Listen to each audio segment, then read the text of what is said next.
5 عورتوں کو موت کے وقت تکلیف نہیں ہوگی۔ ایسی 5 عورتیں جن کو موت کے وقت تھوڑی سی بھی تکلیف نہیں ہوگی، وہ خوش نصیب 5 عورتیں یہ ہیں۔ بسم اللہ الرحمن الرحیم۔ حضرت سیدنا عثمان غنی رضی اللہ تعالیٰ عنہ نے فرمایا، 5 لوگ ایسے ہیں کہ انہیں مرتے وقت ذرا سی بھی تکلیف نہ ہوگی، یعنی موت آسانی سے ہوگی اور بغیر تکلیف کے ہوگی۔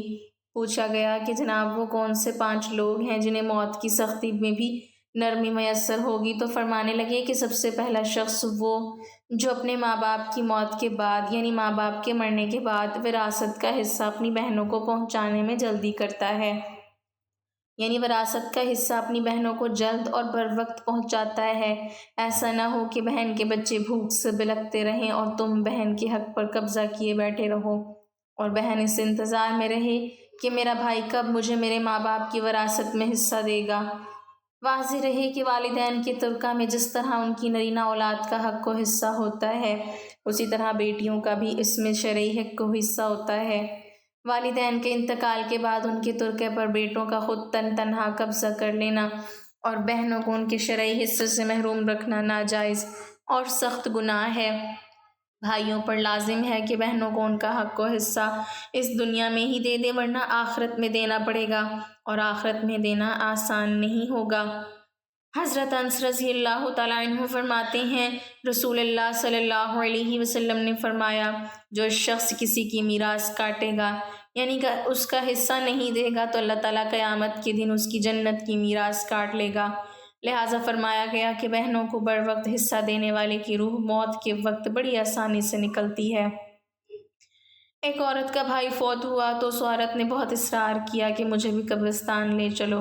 میں بھی اپنے بھائی کی قبر پر جانا چاہتی ہوں۔ خیر اس کے اس اصرار کو قبول کیا گیا اور اسے قبرستان میں اسی جگہ لے جایا گیا جہاں اس کے بھائی کی تدفین ہونے والی تھی۔ اس کو دیکھتے ہی دیکھتے میت کو قبر میں اتارا گیا اور اس کے بھائی کو مٹی کے سپرد کیا گیا۔ جب دعا کی باری آئی تو تمام عزیز و اقارب کے سامنے اس کی روتی ہوئی بہن نے آسمان کی جانب اپنے ہاتھ اٹھائے اور آسمان کی جانب دیکھا۔ اس کا دل رو رہا ہے، آنکھیں چھم چھم برس رہی ہیں۔ اس نے ایک ایسی دعا کی کہ لوگوں کے مردہ ضمیروں کو جگا دیا۔ روتی ہوئی بہن نے آسمان کی جانب دیکھ کر فریاد کی کہ اے میرے مالک، اے انصاف کرنے والے، آج میرا بھی انصاف کر دے۔ رو رو کر کہنے لگی، میرے مالک تم میرے اس ظالم بھائی کو اپنی رحمت سے دور رکھنا، ایسا دور رکھنا جیسے اس نے میرے والدین کی وراثت سے مجھے دور رکھا ہے۔ میرے بچے بھوک سے بلکتے رہے لیکن اس ظالم کو میرے بچوں پر ذرا بھی ترس نہ آیا۔ میں اپنے بچوں کو حرام جانور کا گوشت کھلانے پر مجبور ہو گئی۔ میرے بچوں نے بڑی ہی غربت کی زندگی گزاری ہے، جبکہ میرے اس ظالم بھائی کو کبھی بھی حیا نہ آئی، کبھی بھی رحم نہ آیا کہ میں اپنی بہنوں کی وراثت کا جو ان کا حق ہے اسے ادا کروں۔ اے میرے مالک تو آج انصاف کر دے، اور جس طرح اس نے میری وراثت کے حق سے مجھے دور رکھا ہے اسی طرح تو اسے اپنی رحمت سے دور کر دے۔ تو ناظرین، صرف ایک لمحے کے لیے دل پر ہاتھ رکھ کر یہ سوچو کہ جب تم اپنی بہنوں کو ان کے وراثت کا حق ادا نہیں کرو گے تو کیا تمہاری بہنیں تمہارے لیے مغفرت کی دعائیں کریں گی یا جہنم کی دعائیں کریں گی؟ بہن کے لیے ظالم بن کے مت مرو یا مظلوم بن کے۔ ناظرین، بہن کا حق کھانا ایسا ہے جیسے خنزیر کا گوشت کھانا ہے۔ دوسرا وہ شخص جس کی روح مرتے وقت بڑی ہی آسانی سے نکلے گی، فرمایا کثرت سے صدقہ کرنے والا شخص،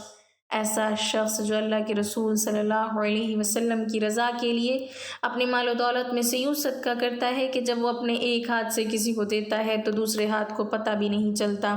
یعنی دوسرا انسان وہ ہے جو کثرت سے صدقہ کرے گا تو اس کی موت کے وقت اس کی روح آسانی سے نکلے گی اور جان کنی کا عمل اس کے لیے تکلیف دہ نہیں ہوگا۔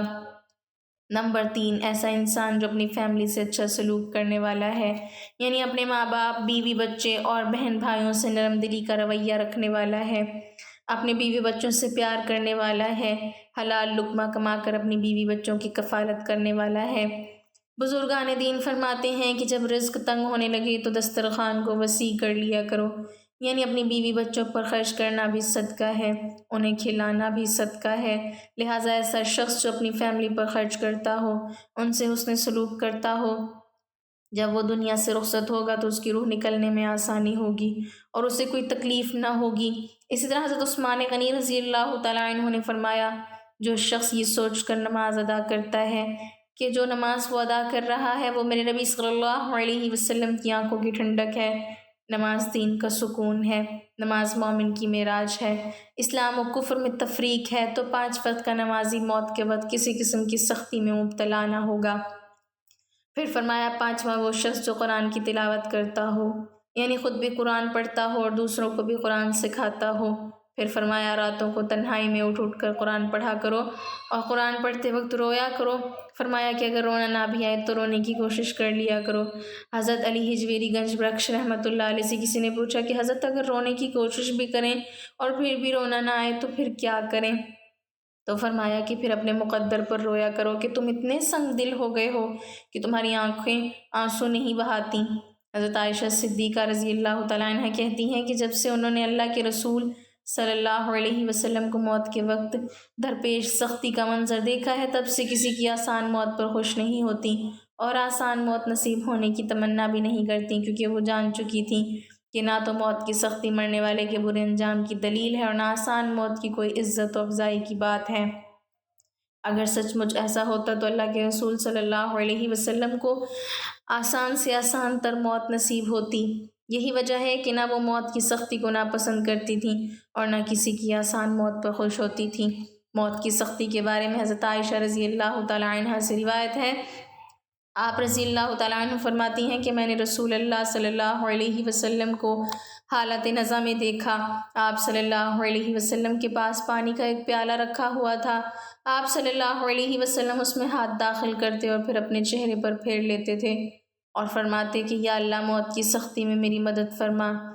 مختلف احادیث مبارک سے معلوم ہوتا ہے کہ مومن کی روح بہت آسانی سے نکلتی ہے اور روح نکلتے ہی اس کے لیے خوشخبریاں شروع ہو جاتی ہیں، جبکہ کافر کے بارے میں آتا ہے کہ اس کی روح انتہائی سختی کے ساتھ قبض کر لی جاتی ہے اور اسی وقت سے ہی اس کے برے احوال شروع ہو جاتے ہیں۔ البتہ متعدد احادیث مبارک میں یہ بھی مذکور ہے کہ اللہ تعالیٰ نے موت کے اندر ایک ایسی شدت اور سختی رکھی ہے کہ اس کا احساس دنیا سے جانے والے ہر شخص کو ہوتا ہے، خواہ وہ نیک ہو، مسلمان ہو یا بد ہو یا کافر ہو، لیکن مومن پر جو تکلیف آتی ہے وہ اس کے گناہوں کی معافی اور درجات کی بلندی کے لیے ہوتی ہے، جبکہ کافر پر تکلیف اس کے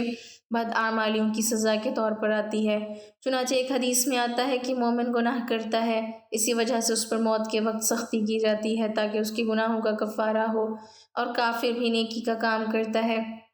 تو اس پر اس کی موت کے وقت کچھ آسانی کر دی جاتی ہے تاکہ اس کے ان اچھے کاموں کا بدلہ ہو۔ اس حدیث سے یہ بات معلوم ہوتی ہے کہ ہر شخص کی موت اس کے دنیا میں کیے گئے اچھے اور برے اعمال کے مطابق ہوتی ہے۔ تاہم حضرات علماء کرام اور محدثین رحمہ اللہ نے یہ لکھا ہے کہ مومن جو بھی تکلیف ہوتی ہے، خواہ وہ تکلیف اس کے گناہوں کی بخشش کے لیے ہو یا اس کے درجات کی بلندی کے لیے ہو، وہ حالت نزع عین روح نکلتے وقت سے پہلے ہوتی ہے، اور جب اس کی روح نکل رہی ہوتی ہے تو اس وقت اللہ تعالیٰ اس کی تمام تکلیفوں کو دور فرما کر سہولت اور آسانی سے روح قبض کر لیتے ہیں اور آنے والے مراحل بھی آسان فرما دیتے ہیں۔ اللہ پاک سے دعا ہے کہ ہم سب مسلمانوں کی موت کے وقت کی سختیوں کو دور فرما کر ہمارا خاتمہ ایمان پر نصیب فرمائے، آمین۔ ناظرین، کمنٹ باکس میں اللہ تعالیٰ کے 99 ناموں میں سے ایک نام ضرور ٹائپ کریں۔